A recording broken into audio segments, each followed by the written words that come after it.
Aloha, everyone. Welcome to Let's Evolve Together Tarot, as well as Jason Donaldson Healer. This is Galactic Shaman's live tarot and energy readings. And we are here today to offer collective reading as to what's going on in the collective right now, energetically, what might be coming up for people, as well as personal readings for you guys from both of us. And so if you are interested in a personal reading, you can click on one of the links in the comments. We can do Venmo or Cash App there. And I think it's also going to, that should show up on both of our pages. And I'm just going to introduce us really quick. So if you do not know us, you get a little bit more of an idea of what we're about. So this is my wonderful friend, Jason Donaldson. And you can find him at jasondonaldsonhealer.com. He is a psychotherapist, a second energy practitioner, spirit guide, and mentor, offering 3, 6, and 9-month programs for spirit guidance, mentorship, the combination of energy work, breath work, counseling, and coaching. And really wonderful energy session that I got to have with him. So I definitely recommend that you guys go to him if you're interested in some deeper work. And then I am Deepa with Let's Evolve Together Tarot. You can find me at let'sevolvetogethertarot.com and on Instagram under that same name. And I offer tarot readings, Akashic record readings, energy clearings. I can do twin flame readings as well. So if you're interested in any of that, just go to that website. And mostly, I think we're just happy to be here with you guys today and be able to share in the energy, what's coming up, what's going on, and see if we can get some messages and guidance from our spirit guides, which is the fun part. Okay. Hi, Jason. Hi. Thank you for that awesome introduction. Yeah, and the whole reason I'm here and we're collaborating is because of these awesome tarot readings I received from you. And I was facing surgery for a hernia, and I was pretty freaked out about it. It was something like, why can't I heal this myself? And it's structural, but there's got to be an alternative. And most of my life, I've always found an alternative rather than going into the medical model really deep to get things fixed. But this was, and maybe I could have found something, but I surrendered to I got to get this fixed. And because I had ancestors that never got it fixed, they just dealt with it. And I was like, no, I'm not doing that. But you helped me with a reading that, helped me understand the choices I had and making those choices and committing to it, and, risking failure or catastrophe or whatever it is. It just really brought a lot of peace of mind to me. So that was really helpful. And that's really wonderful. Thank you. Why I showed up, I was like, yeah, let's do this together. This would be great. Yeah, yes, I know. And it has been so great. I love it. Totally raises my vibration. Afterwards, I'm always buzzing. It's just so fun. Yeah. Yeah. It's a little scary too, the live, and I don't know what's going to come through, but that's that's that flow state. That's that, ability to channel and just trust. And, and also our theme this time is sovereignty. And so we'll talk a bit about sovereignty as far as our perspective on that. And, there's many perspectives on everything. And so that's what we're offering here is our perspective and what we channel and what the cards bring forth. And if, like Deepa said, if you want a reading, a mini tarot reading, energy reading, I just find the link in the description. And I think in the chat, I'll post on my page as well. We're coming live from Deepa's page, Let's Evolve Together, and Jason Donaldson Healer. Is it Let's Evolve Together Tarot or just Let's Evolve Together? Yeah, on YouTube, it's actually Let's Evolve Together because there's more than just tarot on the YouTube channel. There's yoga and a little series and a playlist for beginners on how to meditate. And I'm going to start offering more as far as Akashic records without tarot cards. So yeah, on the YouTube, it's just Let's Evolve Together, but the website is actually let'sevolvetogethertarot.com. Okay, cool. I love that name. Yeah, I thought of it quite a few years ago before I even considered doing tarot online, and it stuck. It really stuck. And it was really something that came from all the yoga classes I was teaching. So yeah, I'm glad it stayed the course, with me through time as time passed, and I was able to really bring it into life. Yeah. Yeah, and if anyone's here live, please say hi, because we don't know you're here unless you chime in. We'd love to talk to you and just check in and see how you guys are doing. Oh, I can see that now. And we're going to do a collective reading as well. So we'll talk a bit about what we're experiencing, the energy wise, and personally. And if anybody wants to chime in with that, that would be awesome too. Like what you've been noticing and things like that. But if you want something more personal, then we do we offer the readings. So it'd be tuning into your energy signature, that where you're at now, and also like your higher galactic self, and these whatever guidance comes through. And sometimes it's a little bit energy work, other times it's information, confirmations, a lot of times, or just love and support for whatever you're facing as we're on this human journey together during this really powerful time of ascension, which basically means, oh my God, I'm bringing everything with me, even the parts I thought weren't me, and the people around me that are super irritating. And it's like, oh, that's a reflection of me helping me feel something. I really don't want to, but I'm ascending and I got to, so that's what I love about the galactic information too. If you find some the information out there, they're talking about the galactic races and how they ascended and what they went through, and how some of them tried not to bring the emotional body with them, and how that played out, and how long it took some of them, like the Orions and even like the Syrians, what they went through, or the master magicians. And I can kind of just move this stuff around, but it all comes around. Yeah, you can move it around, but you can't get away from it. Yeah, right. You can, do a little magic, put it off to the side there, or whatever, but it's all going to come back around, because it's all oneness, right? And to me, like, just get into the sovereignty aspect is, I was on YouTube and I got one of those things that popped up that's like speaking directly to you, the title and everything. I'm like, all right, that is where I'm at right now. Like feeling kind of lonely and isolated, even though I'm around people. And I click on it, and it's this man really speaking from his heart. And you could see the inner child in him, and you could see that he's just expressing like probably what he's going through, but he also knows a lot of other people are going through. And he's bringing this message through. It's really quite profound. And it reminds me of like when a child would say something, and then the adult, and it's profound, it's powerful, and it rings true. And then the adult's like, yeah, but this and this, and this is the way the world is. But like letting go of all that, and what Jesus was saying, to be a child in the world, to remember that part of us that is like the infinite wise being that we are, and like live that and fearlessly express it. And it kind of almost looks, you see the child on the person. So there's this feeling of, at least for me, like fear. Oh no, I'm vulnerable, and someone is gonna like attack me. I look weak, or I'm a mark. Look at this guy. He's like a little kid. But I'm realizing more and more that that's what we all long for, or would like to have be possible, and why people are so protective of children.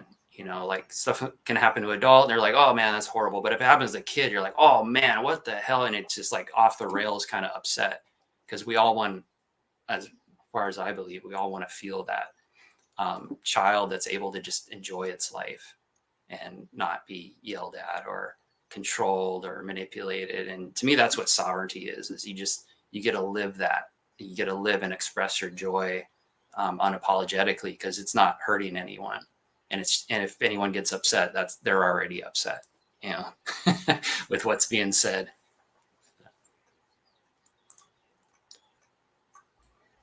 Yeah, I totally agree with that. I love that word, sovereignty. I always mispronounce it sovereignty, which sounds like sobriety. But I think basically on this journey, if you want to call it, toward ascension or toward enlightenment or toward oneness with source, it feels like it's like this weird, almost like a paradox, I guess you could say, of being sovereign in your own being, being clear, being authentic, being of high integrity, having healthy boundaries, being in balance within yourself, and not pulling on people or situations around you to give you that. There's a certain amount of, like, you can only place the crown of sovereignty on your head, the crown of sovereignty on your head. Only you can do it.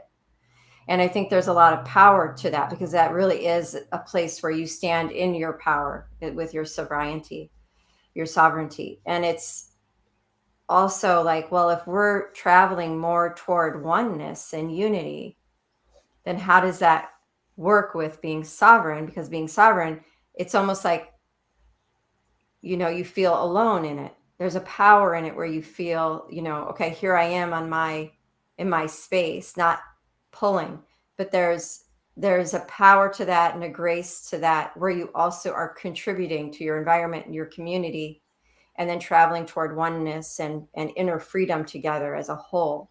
So I can see why it can be confusing at times. Do you know what I mean? Yeah, like when you hear the word sovereign nation, it's like, oh, it's out there all by itself. How's it going to protect itself, and how's it going to do this or that, or who's its allies? And um, yeah, I think a lot of it is around this idea of protection and feeling safe, at least what I see. And then that idea of being alone means there's something wrong, like something's wrong or something bad's going to happen if I'm alone. But we're never really alone. It's just we think we are, or we perceive that, but deep inside, there's like the liver cell is never alone, although it may feel alone and disconnected from the liver, but it's still the liver. Yeah. Yeah. Yeah. And I think there's got to be something to that. Like on your journey as you grow, at least this has been my experience. For me, it started out with codependent relationships was pretty much the theme. And then how to find, how to be sovereign in that kind of energy, and how to be like a healthy counterpart for somebody. Um, and then realizing the times at which I would expect, someone to supply something for me that I really needed to source for myself. And then as you grow and you learn from that experience of the sovereign journey, then the next level would be more, okay, now that I've realized how to be healthy within myself, now I can start, the next level would be starting to, see the interconnectedness of all of us. So it's almost like shifting into more of a whole concept. It's like first you purify, maybe if you are the cell, first you purify your own self and yourself. And then once you grow and evolve, because you have purified yourself, you can merge with the whole. There's something about like the imbalance or the separation of like, we're meant to experience this journey of separation so that we can evolve as the small self or the ego. We're meant to evolve through that process. But then there's a certain point in time where that separation, it becomes integration, and then we merge with the whole. So I believe that the path to becoming sovereign is like a step, it's that previous step before you end up merging with the whole. I know I'm thinking about it in a limited way because I can't see that yet. Do you know what I mean? I know it's limited. I just can't, I don't have words. The trouble of all beings throughout history is like, oh, I figured it out, or I feel it. Now, how can I explain it to everyone? And as soon as you try to explain it, it disappears. Yeah, the bubble. Yeah. It's the Yeah. bubble. No. Well, I was just thinking about that too, is like this idea of self-sourcing being, like the sun, and it just emanates and things are drawn to it or repelled. And, but also like, I'm going through some grief from the end of a relationship, which was really actually good. It was a great relationship, and it just wasn't working. And I knew it for a while, and it, it ran its course, and really owning like that it's nobody's fault.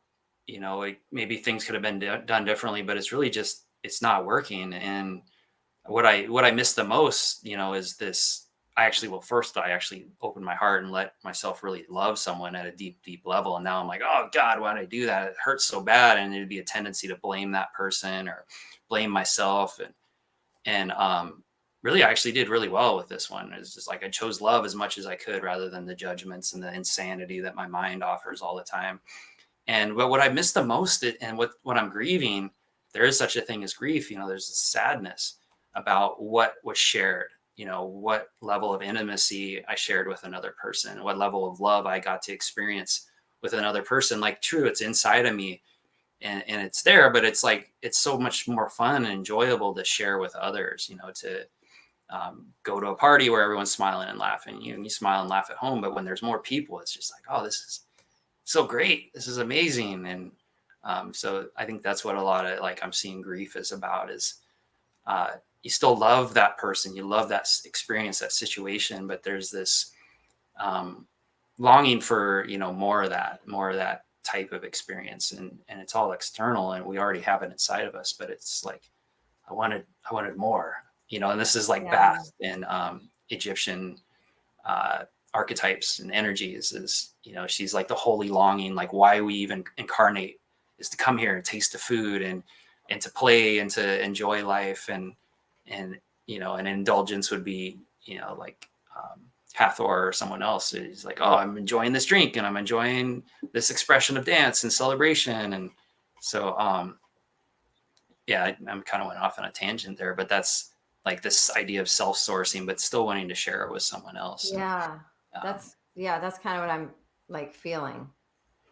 Yeah. It's like, okay, I guess it's really about healthy boundaries too. Like understanding healthy boundaries, where I begin and end, where you begin and end, what we share in the middle there as, a shared experience. So yeah. Yeah, I love the notion. I don't even know where I first heard it, but it was like loving someone from the right distance. It's like being able to love everyone, but then there's got to be a certain level of distance. And, if someone's really not healthy for us, and we know this, or someone's been like hurting us, we can still love that person and have love for them, but we're probably not going to hang out with them. We're not going to invite them over for dinner, and, things like that. And we got to set boundaries too when they call, or when, something happens and we see them. It's like, oh, I'm going to duck out off to the side because, I love that person, but I'm not going to hang out, Yeah. That's the Jesus level, the mastery level, Buddha and Krishna and everything else, is you get to this place where you just love everyone and you're able to navigate them, and they're not even really drawn to you anymore as you shine this love out. And I think that's ultimately what this is all about, is to come back to that love and shine that light. And then reality changes, and then stuff still happens, and we have an opportunity to like experience it. And so I think lately. and I think on the journey too, all the stuff that comes into question is, if I don't have these healthy boundaries up, what pattern am I following? Like, for instance, people pleasing, or just wanting to be the good friend to everyone, no matter what it costs me energetically. It's that kind of thing that, when we're learning to be sovereign, we have to check those things in ourselves. Like, why do I keep these people around that don't feel good or aren't as supportive as my heart would really like? What is this really about? And so that the journey is like, it's kind of like the what am I journey, where you're like, okay, not this, not this. It's like unlearning these patterns that we've taken on for survival reasons, most likely through our lives, and then discovering more and more. It's almost like becoming more of like a minimalist, like realizing how much you don't need, how much you don't need to be carrying, how much you don't need to be holding on for other people. It's that kind of thing. Like, it's so much simpler, I feel, than we make it out to be as humans. We take on so much of other people's stuff, let alone our own.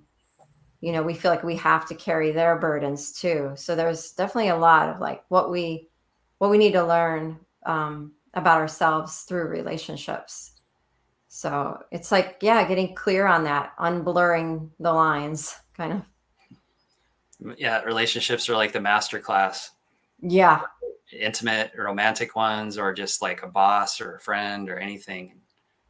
And I think a lot of people are really going to be feeling this right now, because Venus is in Leo, and Venus is going to go through a retrograde period this summer. And it's everything from family connections to intimate relationships to friendships to finances, it's really going to put into question for a lot of us what we believe we're worth.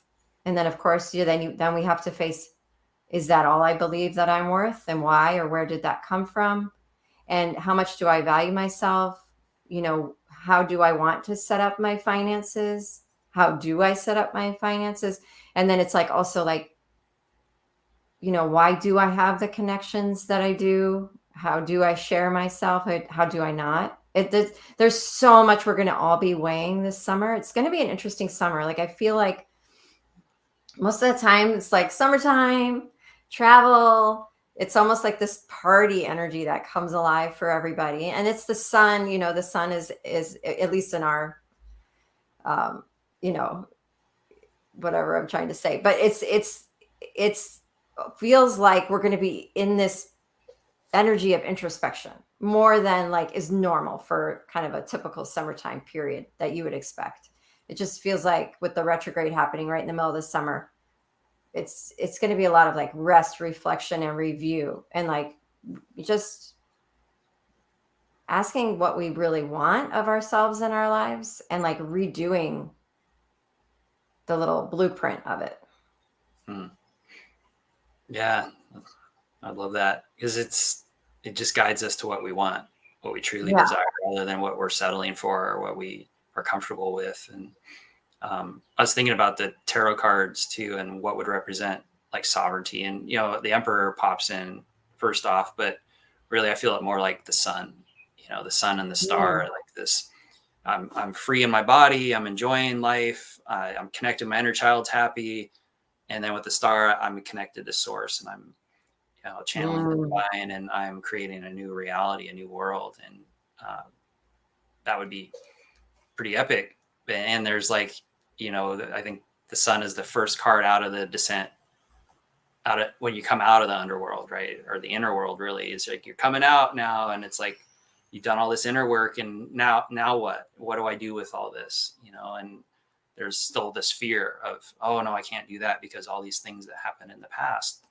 And then I think we're being asked to really let go of that past and embrace that things can be different, and to lean into the discomfort and the fear, and breathe with it. Love that child that's still like, I don't know, last time we did this, it didn't work out. But having them beside you and walking together, rather than yelling at it or pushing the child away, kind of thing.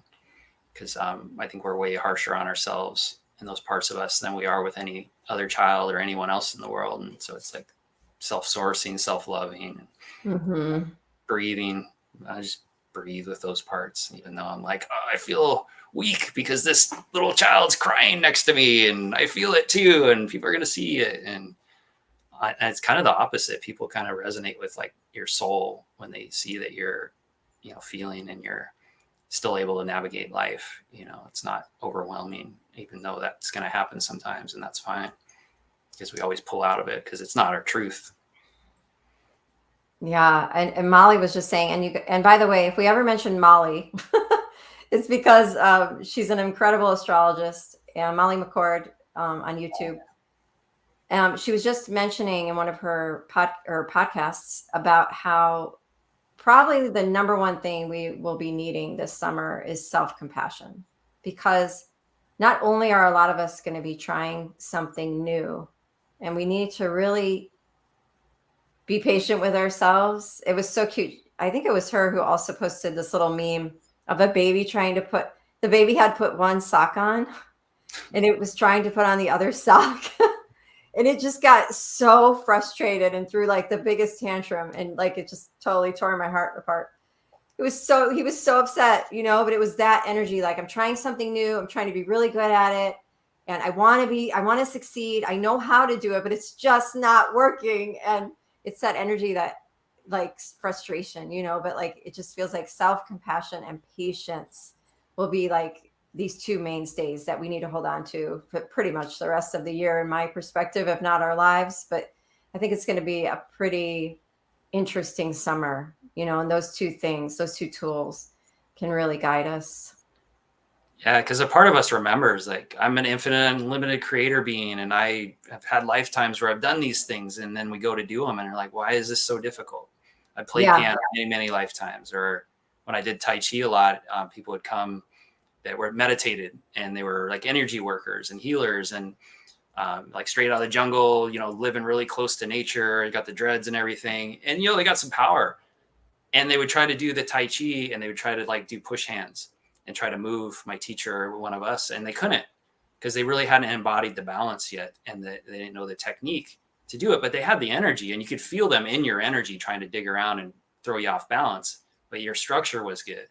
And so there was like this learning curve, even though we've done things in many lifetimes, that there's still this rudimentary like steps we still take, which are super annoying. I remember my metaphysics teacher, she was aware that when she incarnated into this lifetime, she didn't want to go through that like difficulty of babbling and not being able to talk. So she didn't talk until she was, I think, like 2.5 or something, maybe older. And then she just started talking like full sentences and stuff. So Now I'm ready.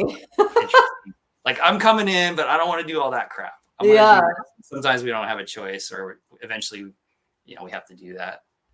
So my friend was saying how, when we choose these lives, we go, it's kind of like being in a store, and you go to all these different sections like sporting goods and, my gifts, and you look on the shelf at all your gifts, and you go, a couple other sections, you get everything, you're excited, you go up to the checkout counter, and they're like, sorry, you didn't go to that section, like the challenges and the trials. And you're like, oh God, can I do it next time? And then sometimes, I think a lot of times they're like, yeah, you can do it next time, but you're gonna have to do it. And then we do that over and over, and then it's like, okay, Right. it's time for that lifetime. And then that person, and this is in what book was it? Journey of the Souls, I think it was. I wish I had that book on hand No, here. I think I haven't read that book, but I've heard a lot about it. It's really good because they went beyond like the past lives into like before Yeah. lives, and In they were between saying the lives, same right? things. We can kind of view the life and the potentials and the possibilities, Yeah. and then we have these opportunities to work with other souls. And sometimes a soul step forward that's like, oh no, not you again, and we play this role back and forth over and over. And there's others who are like, oh, I love being with you, and you're going to be my son this time. Last time, you were my mother or whatever. And we get to do these interchangeable roles. And then there's the other ones that come up like, oh, you're going to challenge me and really make my life hell, and it's going to be for me. I get it, but I'm going to forget when I come down here. And I think that's a lot of the sovereignty too, is when we start to see, oh, this is happening for me. This being is playing a role, even though I'm not enjoying this. And then the more we kind of connect with that, a little easier it gets, at least with context. And it doesn't mean we should just submit to stuff, but be in our sovereignty and trust our guidance and do what we need to do to get out of those situations. But yeah, I just find that interesting. I don't even know how I got onto that, but I'm glad you're here. Otherwise, I'd be drifting out into space all the time. It's like, oh, let's come back. We should probably do like a collective reading then, yeah, since we're getting into, you're talking about Molly McCord and the astrology. I'm not really an astrologer, and I learned it, quite a bit of it, not a whole lot, but I kind of threw it to the side because I was like, it's too complicated. Nothing determines my destiny. This is making me think about these things. That's why it's happening. But I'm seeing the subtle influence. I've always believed that. And I've seen more and more the importance of it. In fact, the woman I was dating previously, she's an astrologer, a really great astrologer, and really helped me see that this is something to embrace in my life again, rather than reject it and bury my head in the sand. So I love that you brought up Molly, because Molly's stuff's really, she's just right away, she comes with it, like what's happening, what's going on. And then it's more detail, and her like memes are super funny. And I also like Pam Gregory is really great too. She's a great astrologer. So if anybody's tuning into astrology for the first time, they're two good sources, but there's many other good ones. And Leo King, he's pretty interesting too. I dig that guy. I'll like tell you straight. Yeah, he was one of the first I listened to. He's pretty funny. Yeah. No nonsense there. Yeah. He's like the rock star DJ, astrologer, model. Like I think he's raced like jet skis and stuff too. Yeah. Total Leo. I think he's got like 4 or 5 planets. Yeah. He's And of rocking course, it. and it's so funny because only a Leo would call himself the Leo King because it's so perfect. It's like you're going to hear that out of a Cancerian. I Cancerian love that. King is probably not going to do that. Yeah, I love the joke. You can never over flatter a Leo. Like they're not gonna get irritated by it. It's just like, oh yeah, this is great. You tired Yeah. yet? I'm loving it. And it's so cool because we have Venus and Mars and Leo right now. Yeah. Okay, cool. So the Leo energy's up. I don't know if a lot of you have been thinking about new wardrobes, new hairstyles, just like new ways you want to look, new ways you want to show up to the world. Definitely coming up. Yeah. So it's almost like now that I am this different person, how would that person dress? Because it's almost like as you shift, your clothes shift, your belongings in your house sort of change. You get rid of things. There's a lot of purging that goes on. So definitely like with Leo energy, it revolves around like your own creativity of your clothing, your hairstyle, all that kind of stuff. So we could see definitely how this energy is showing up in the tarot and the oracle card. Okay. So yeah, should I start or you want to start? Yeah, you feeling it? You want to start it? Yeah, I'll start. Okay. Okay. Where? Let's see. How many decks you got over there in front of you?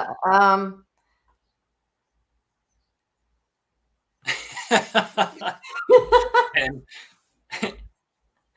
13. Oh man, lucky 13. Yeah, right. Actually, let's pull one of these. And this is kind of like this is a Sacred Destiny Oracle deck. By the way, when I was randomly shuffling while you and I were talking before the show started, you got the Magician. Oh, okay. My Syrian stuff. Like I'm gonna. I think so. Yeah.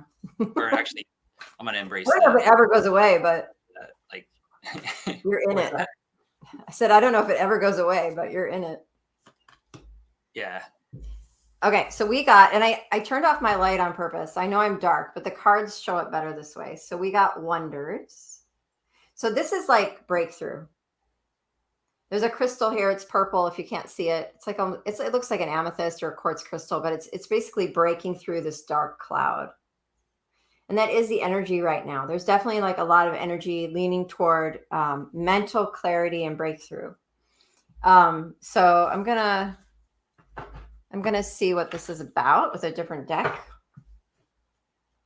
And for everybody, it's going to be different, but let's just see what comes through. Wow. Faith.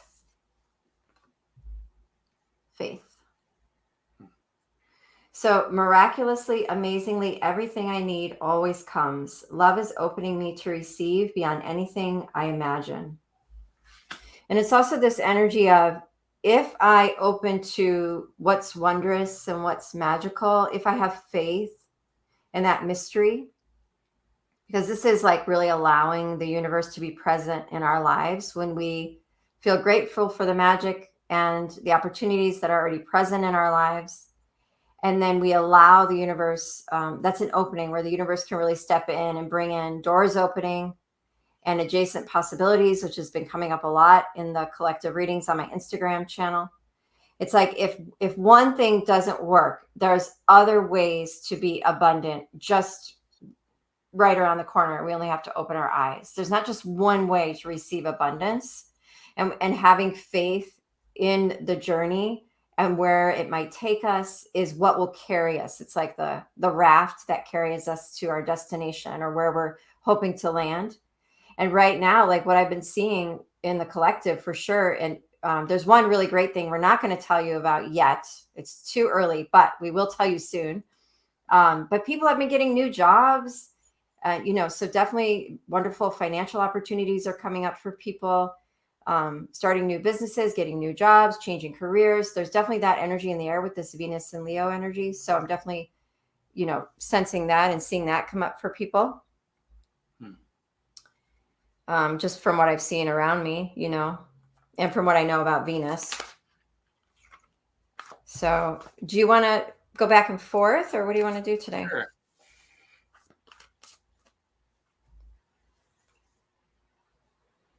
Okay. The vice versa deck.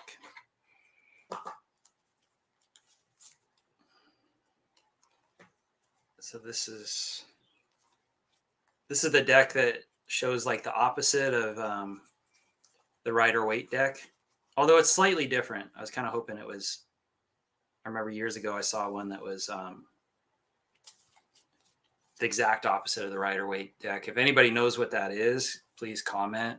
There's because it's like the other perspective. If you have like the 9 of Swords, you have the person in bed with all the swords, and then you see, and they on these cards, you see like a gargoyle thing flying at the person. You know, they're in their head and they're like, "Oh, what's going on? What's going on?" And it's like, you know, this like idea of these thoughts that form and control us, and really, it's just our thought or our attachment to it. So, let's see what these come through with.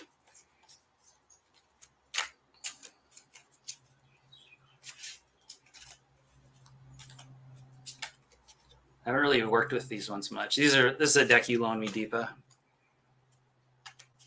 as you remember. So we get the Fool reversed,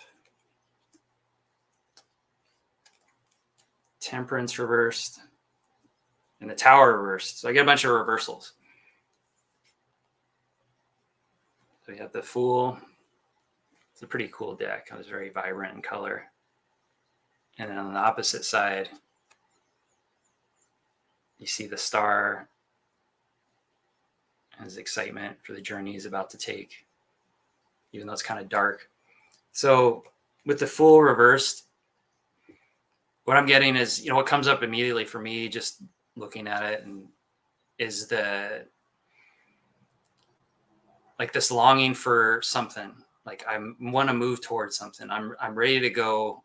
I want to travel. I want to do these things, and I'm not there.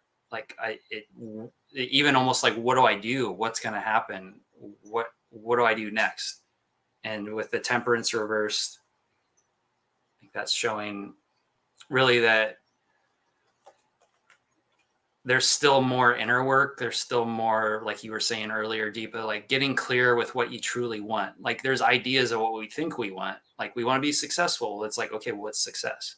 And people will get irritated. Well, what do you mean what's success? It's like money, it's this. And it's like, well, how much money? And what will that money give you? Is it really the money? And so it's like getting really clear and like the genie in the lamp. Like when I ask a question, or when I, you know, when you make your wish, it's got to be really clear and precise. Otherwise, you may just get what you want. And so, what I'm getting with the Fool reverse and Temperance reverse is this finding the inner, like alchemy, and the inner like vision of what you truly want, and balancing what's been programmed into you as success and what you truly desire, and even connecting to that true desire. And with the Tower reversed,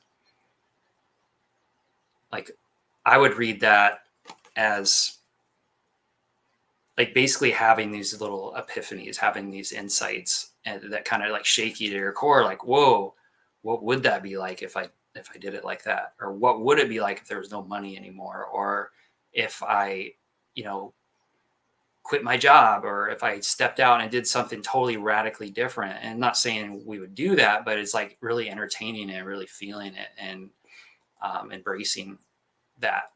So that's what I'm getting, is just again, like a holding pattern, like wanting to do something, not sure what it is, even though you're like, oh, I know what I want to do. And then be like, well, can we refine that? Can we get clear? Can we balance it and figure out what exactly it is we want from a higher, deeper level? And then allowing for the jolt of that, like, oh man, I really want this, but oh, that terrifies me. Oh God, you know, what would happen? My whole life would fall apart. People would laugh at me, whatever it is, you know, I don't like it. And so that's what I'm getting as I tune in more energetically than just reading the cards, but the cards help me tap in. Yeah, definitely. I totally agree. It just feels like there's actually a lot of planets in Taurus. So there's a lot of fixed energy right now where a lot of us feel like we're in a holding pattern and we can't move forward. So as the planets move, that'll ease up a little bit. But I do feel like it's not going to come without like some kind of shakeup. So I do feel that Tower card for sure. And one of the cards that I was getting just a couple days ago in my Instagram reel about the collective reading was the Knight of Wands in reverse. And it was like, I also had all reversals, I think, in that reading too. And it's this energy of, we have to change the way that we do things. We're being asked to change the way that, like, the normal mode of operation isn't really going to work, because for whatever reason, we've either grown out of it or evolved out of it, or we're being asked, we're being asked for more from ourselves, from the universe, to step up, to change our habits, because it'll be for our best interest. It'll bring us more into alignment, whether we like it or not. It's going to be a good change. So we have to shift our like normal mode of operation in order to achieve new results. So there can be definitely a lot of fear coming up, which I feel like, when you're in the Fool in reverse, that feels like fear. Like, here's your new opportunity. Here's the unknown. With the Fool, there's always the unknown. And it's like, are you going to go for it? Are you going to allow yourself to go there, to have faith, in the wonders that are being offered, the opportunities that are being offered. And also we've got the Two of Pentacles in reverse next to the Three of Cups. So, the Three of Cups to me, more often than not, is friendships. It's community. And we're trying to find balance with the Two of Pentacles in reverse. We're trying to find balance within community and within friendships at this time. And for guidance, when I pulled a guidance card, we actually did get an upright card for Eight of Wands upright here, which is communicate, work together. Don't run away. We also at the bottom of the deck got Eight of Cups in reverse. Don't run away from this. Like, talk it out. Say what you got to say. There's something that means a lot to you here. You're trying to navigate the way you feel inside with other people's desires and needs. And the best way is to just find a bridge to connect, through the hearts to each other.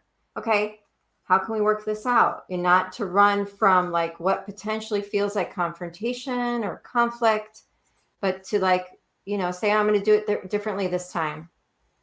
I'm going to listen deeply to what you're saying to me, even if it hurts my ego.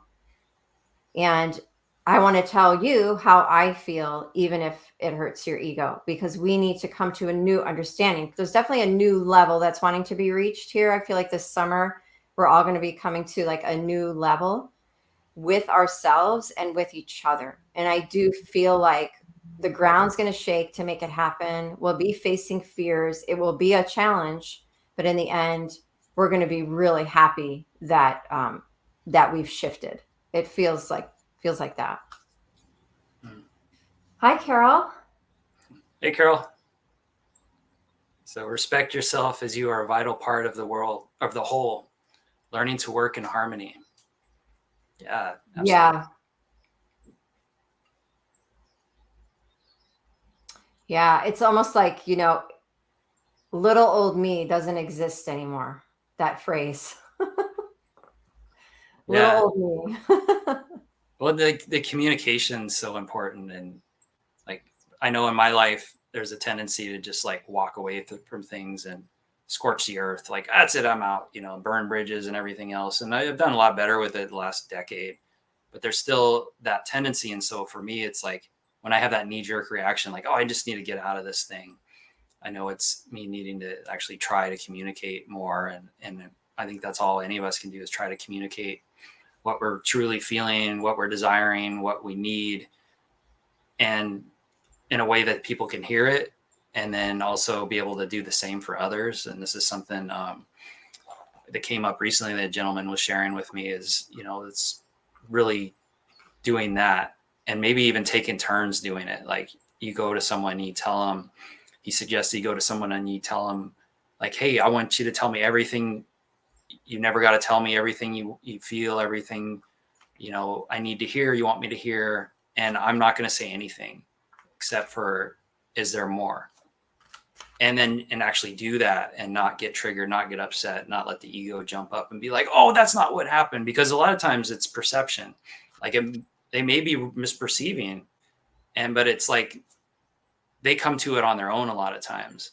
like even the next day or something, they'll realize after they expressed and were heard and acknowledged that, oh, well, I have a dream about her. It clicks in their head that night. Like, oh, I wasn't really seeing what was happening. And that's like not easy to do. And, this is with loved ones, obviously not someone that is going to take advantage of that and use it against you. But, I thought that was really powerful. And that's what it reminds me of. And when I saw the Pentacles, 2 Pentacles reverse, it always reminds me of like writing and like journaling that, writing out what we desire or what we want to let go of, and burning that, and also writing what we do want, and that's another thing is like, why do I want this thing? And then why wouldn't I want this thing? Like, what part of me is scared of this thing and blocking it from happening, or becoming emotional, and I don't want to feel that emotion, so I don't go for that thing, kind of thing. And that's basically like these parts of us that are wanting to be held and loved, that are like, no, don't do that, it's dangerous. And so we don't do it, or we feel the emotion, and this gets easier with time. And I think that's the mastery. Yeah, we keep getting Kalima here. I've gotten her so many times over the past like 10 days. Awesome. But she says, facing fear, major spiritual changes are unfolding. This is your chance to soar. So it does feel like a fear, some sort of fear coming up for people, but the encouragement and the guidance is to face the fears, to trust that we'll get stronger, better for it. We also did get surrender unhealthy relationships. So, this could be this energy too. It's like trying to find balance in relationships that just aren't supporting you or working. There's a difference between really trying to make something work, communicating, finding healing through the relationship, or really knowing, okay, this is just not good for me. And then saying, okay, I need to let this dissolve in my life, because this one says, surrender unhealthy relationships, let go of relationships that don't serve you, including unavailable or toxic people. You deserve to be treasured by others and to be surrounded by positive people. And for whatever reason, attachments to our own history with that person, perhaps it's hard to let go of relationships. So there's definitely like, I can see a lot going on with this reading, and for everybody it will be different, but it does feel like this review of your connections and, how much are you paying energetically for these connections? Like, what is the value here? How am I treating myself? What was that about? Oh yeah. Respect yourself, because it does come down. That's what it comes down to.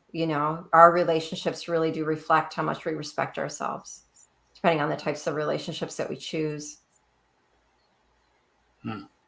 Yeah, and the inner reflection of that too. Like, are we listening to what's being said inside of us? Mm-hmm. Are we acknowledging that? Doesn't mean we have to believe it or go with it, but like, are we actually listening?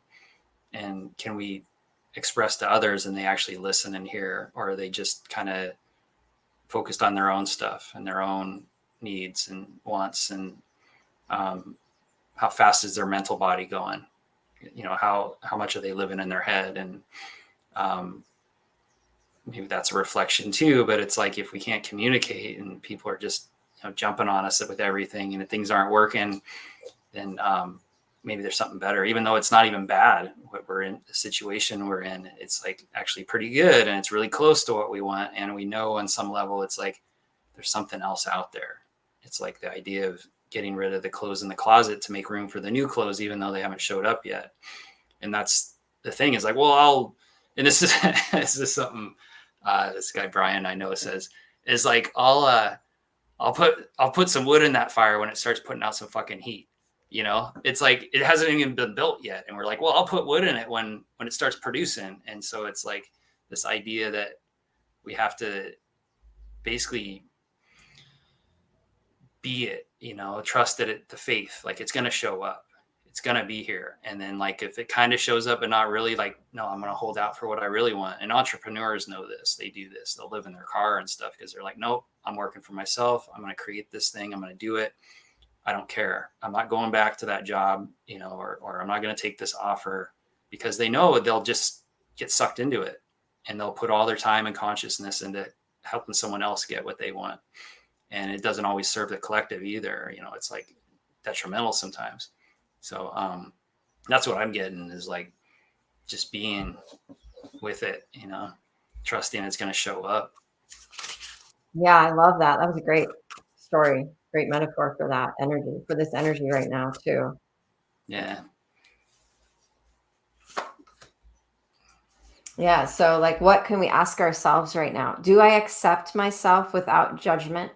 Yeah, breathe the earthworm.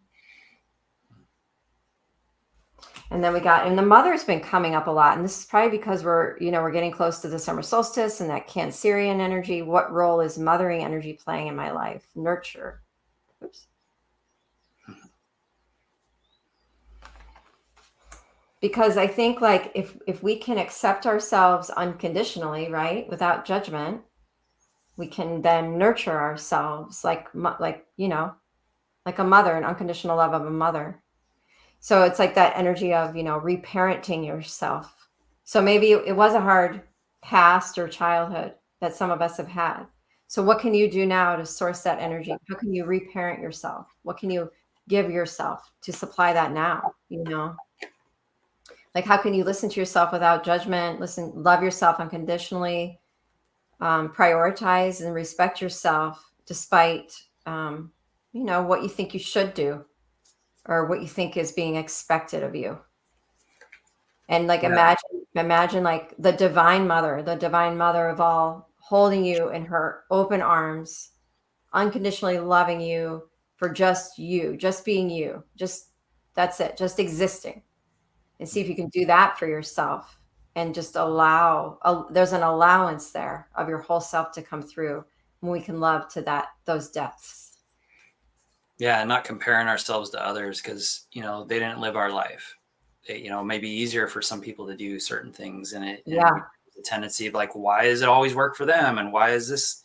And it's like, maybe they didn't get yelled at all the time. Maybe they didn't have a parent like neglecting them and wouldn't acknowledge their existence, or maybe there was these experiences we had with others that kind of shaded how our life played out, and then the opportunity to like embrace that feeling that comes up when we try to do those same things with this extra energy, really. And like when we tap into that energy, it's even more powerful. Like that's our power right there.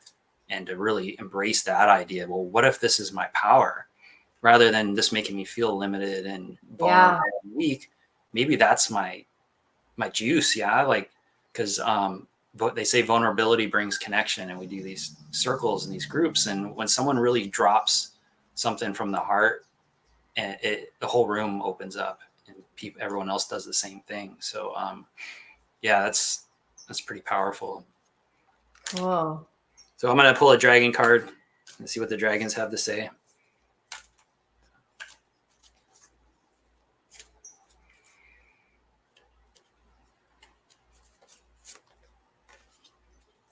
We got this last time, or I've gotten this card a couple of times. The aquamarine dragon from Neptune.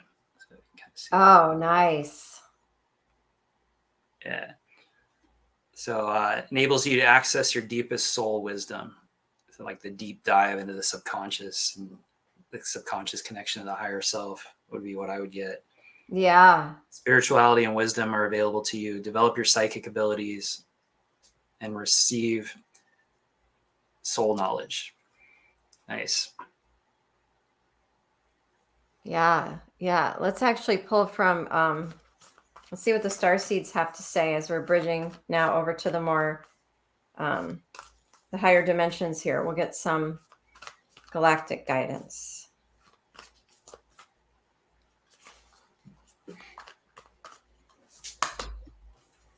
Yeah, we did get this one recently too. Anunnaki light codes, energetic shift, new information, and the end of a cycle. I mean, definitely. It's just like closing out. Things are closing out for people. New opportunities, new doors are opening. We're shifting. We're being asked to shift. New information is coming in to help us make choices too. If any of you are feeling like you don't know which way to go, it means it's not time to move yet. And the Venusian Galactic Council, star being guides, answer the call, time to shine. There's just like this real Queen of Wands, King of Wands energy being presented to a lot of us to step into our power and whatever that means for us. You know, how can we feel good in our lives, and what choices can we make to ensure that, you know, that type of alignment? It's interesting, the Anunnaki, because that's such a charged word, you know.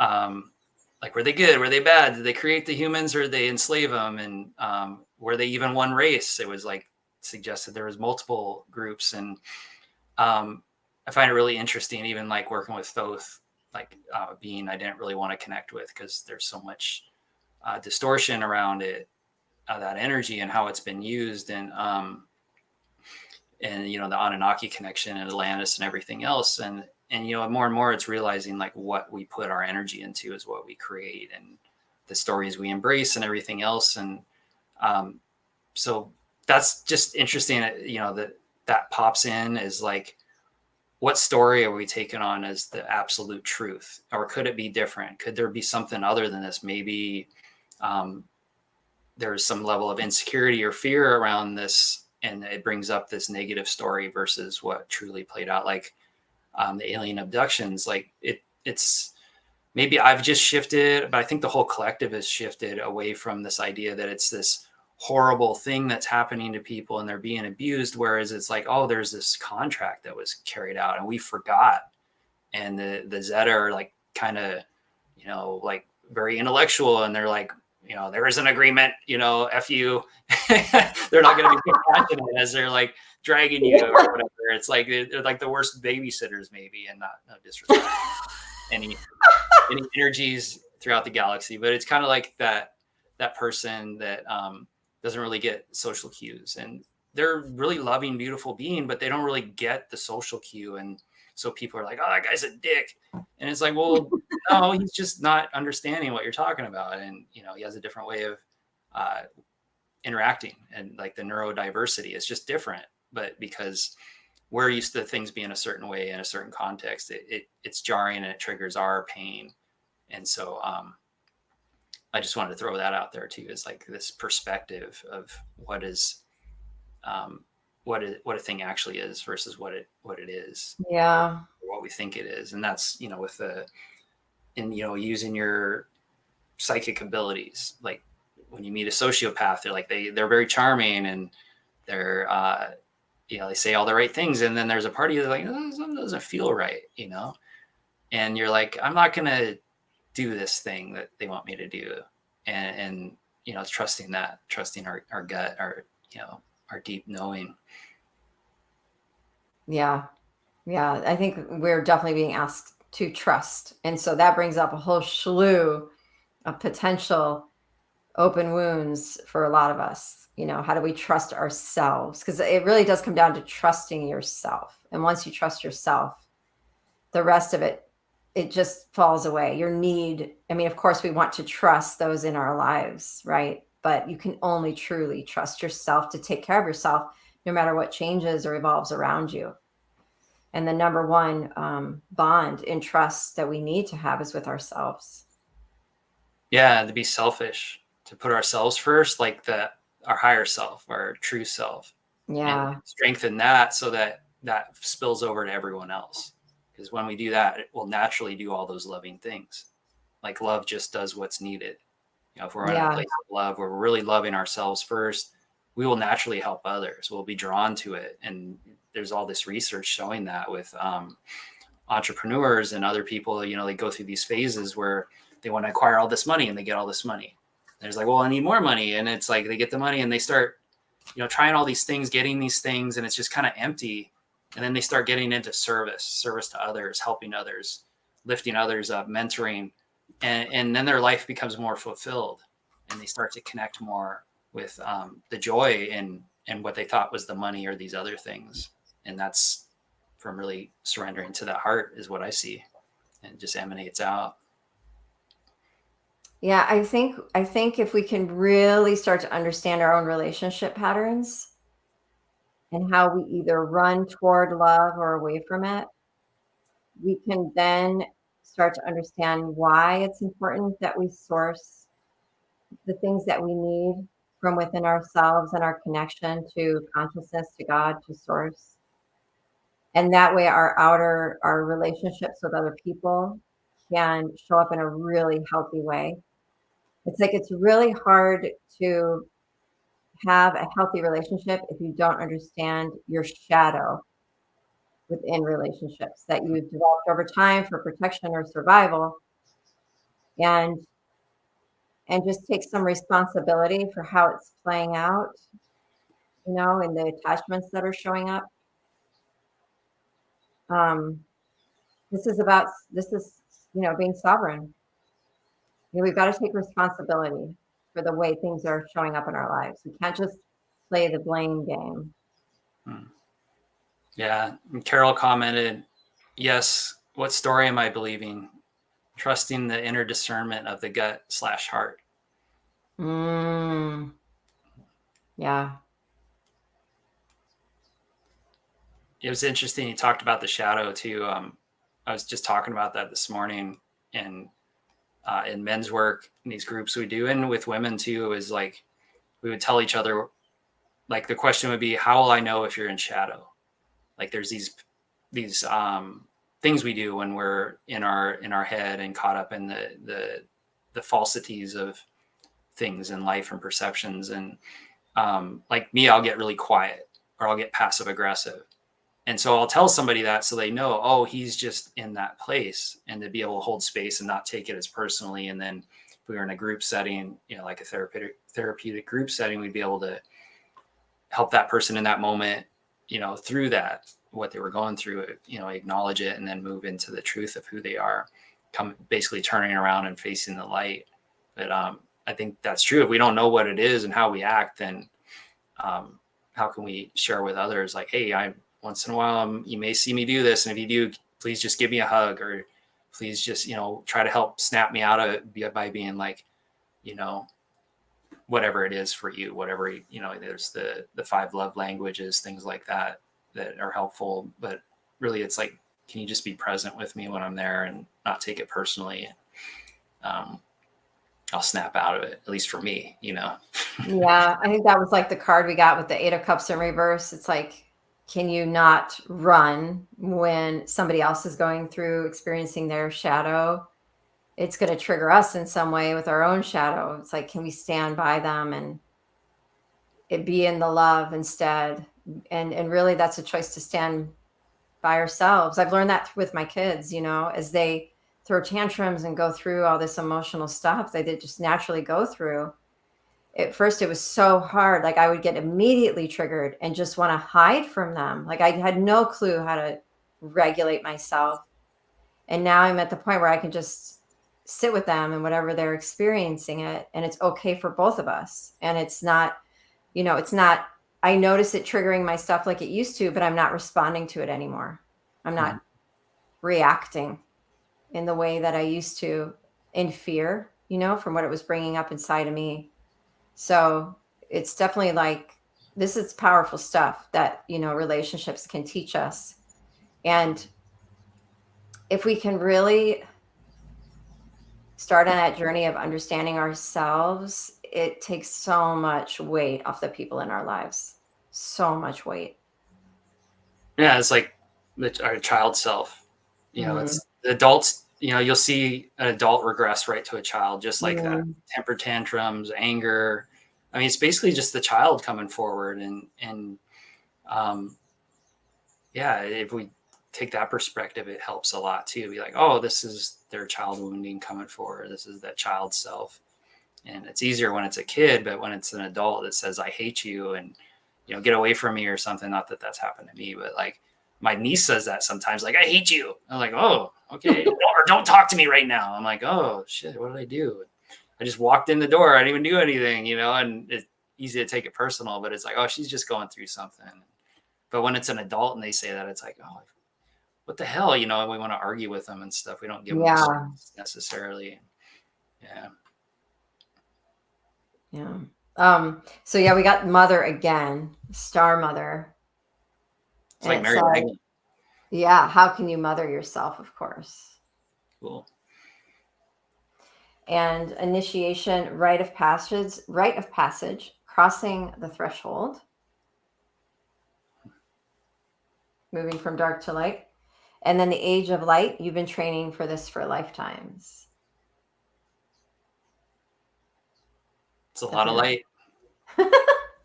Pyramid of light coming at you. Yeah. Yeah.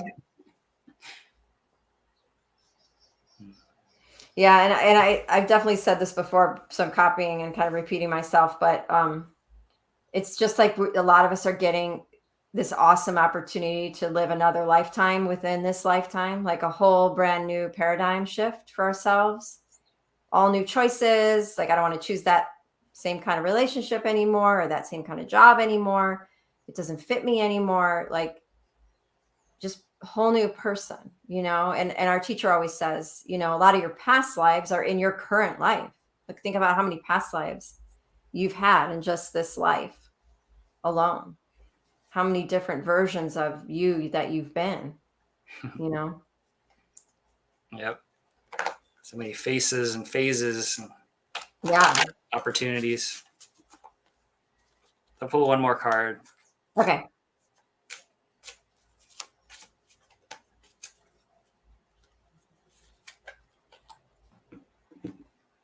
At the Five of Wands. So like this can be playful, this can be fun, this can be enjoyable, even though it's a bit challenging and there's a lot of passion, there's a lot of fire, there's a lot of like interaction involved. It can be like part of the joy of this experience on this planet. In fact, that's probably why we're here. It's like, oh, we're going to Earth, the relationship planet, and we get to play out in this dense, heavy environment, how to connect with parts of ourselves that appear to be outside of us. And how can we do it in a fun, playful way, or that childlike energy again. And a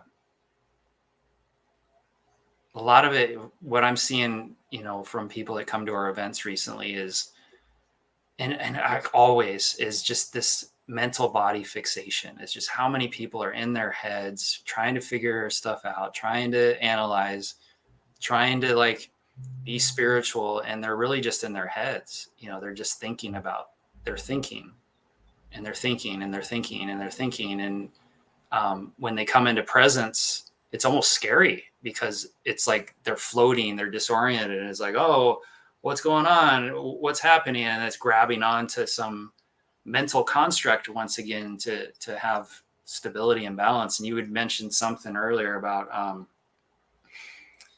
like, I think it was the first card you pulled or the second one, but it reminded me of that pattern of perfection. Like every footstep lands on the ground. Like it's always there. We're always supported. Always. We're in this like vibratory field of just energy at certain frequencies, and we're having this experience, and yet it's solid. And it's always solid. Unless we jump off something, even that is going to be at some point we're going to be supported again. And so it's like we're always supported in this like void space that we're having this simulation experience. There's always a support. There's always a pattern of perfection, and that's a benevolent energy. It's gonna take us where we need to go, where we want to go, or where we desire to go, and we may not enjoy it as much. I think the Hopi talk about this. I think it was the Hopi about the river of life, and you can float down this river, or you can clutch to the rocks and the sticks and get beat up along the shore, or you can let go and allow that flow and enjoy it and make it fun. And so doing that with our relationships too, like let's make it a game, even though, it may be intense and it may be too much. StreamYard always reverses everything. It trips me out. We stream through StreamYard onto YouTube and it's always reversed. And I'm like, I don't like reversals. But I'm letting go of that story too. So anyway, that's what came through for me is like, we're here to enjoy this ultimately. And I think it's easy to forget that. And if we can find the way to be like a child in the world, rather than childish. A great person once said that. I'm not a Christian, but like I really appreciate the stories and what came through as far as Jesus's life and Yeshua ben Joseph. So, which actually he went to Egypt too, and Britain and everywhere else. So he was, blessed in all that esoteric information as well. As far as there's like supposedly three Jesuses, but who knows? I'm not an I expert. never heard that. Yeah. Aloha, Unity, welcome. Hey, Brian. He just got done teaching music, so. Oh, cool. What kind of music? What kind of teaching? He teaches for Roland, so it's always on a different piece of equipment. I'm not sure what it was on today. There's drum machines, synthesizers. He basically teaches the people who buy these machines from Roland how to use them.